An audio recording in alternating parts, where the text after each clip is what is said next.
Jamie, how do you feel about England specifically and their prospects? I think we've got some of the best individuals, certainly attacking-wise, going into the tournament.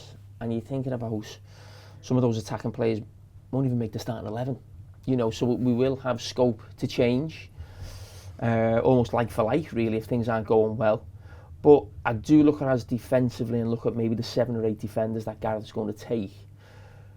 And I look at that and I think, can that win a tournament? They're all top players, no doubt about that. But when you talk about the absolute elite, I don't think we've got many elite sort of defenders right now. I think I'd be confident going up against the absolute best attacking players in this tournament. And that's right across the back four. Kyle Walker's getting older, still for me England's best right back. Kieran Trippier's had injury problems and form problems as well at times for Newcastle as well. So it doesn't look as strong in that position right now. And left back I think is a major problem. I think it's a real headache for Gareth Southgate. And do you think if England don't win it, as this seems to be the absolute ultimate sort of standard now that they have to win, so do you think Southgate will have the appetite to stay on for another World Cup? I'm not sure he will, because I think, actually unfairly, I think there'll be a lot of criticism for Gareth Southgate if England don't get at least to the final and maybe even win it. And I can understand the country having that belief, because you look at some of the players we've got one of the best centre forwards in Europe, you know, one of the best attacking midfield players in Jude Bellingham and Phil Foden as well. So the attacking options are fantastic. So I think the expectation is that it's final or win it.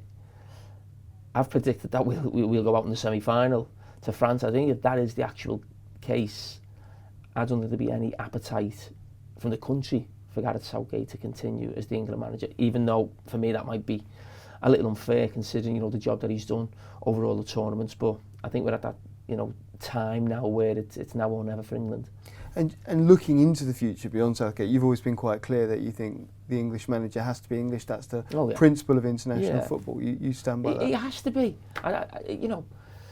I understand smaller nations bringing in a foreign manager to sort of tap into their expertise and take their country and infrastructure and the junior teams to another level. I get all that.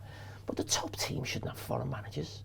Germany shouldn't, Spain shouldn't, Italy shouldn't, England shouldn't. You know, international football is your best against somebody else's best. So you don't take a foreign coach.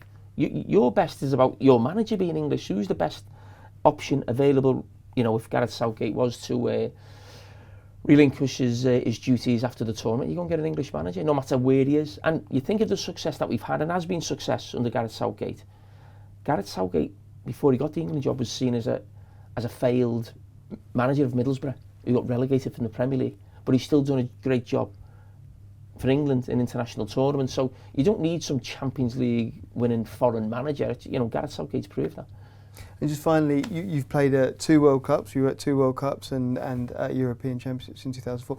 If you had one piece of advice or one kind of nugget of experience that you would pass on for tournaments, what would it be? Enjoy it.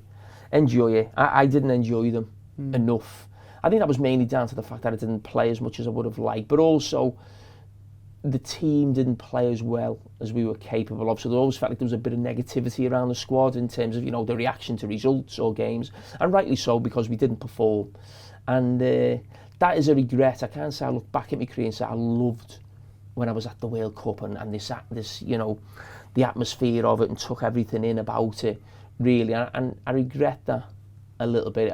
The way I look back on, say, Champions League seasons with Liverpool, I can remember the games, the nights we had, but because we did well, you know, you remember it, and it was a great time. We didn't perform in the tournaments, and that probably made the experience of the tournaments not what it should have been.